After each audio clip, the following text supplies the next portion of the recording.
உருவம் கண்டுபிடிப்பாயா? பூக்களுக்குள்ளே தேனுள்ள வரையில் காதலர் வாழ்வு.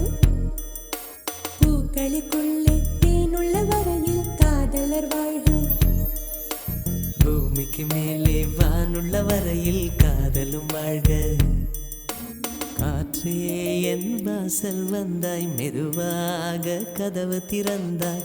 காற்றே உன் பேரை கேட்டேன், காதல் என்ற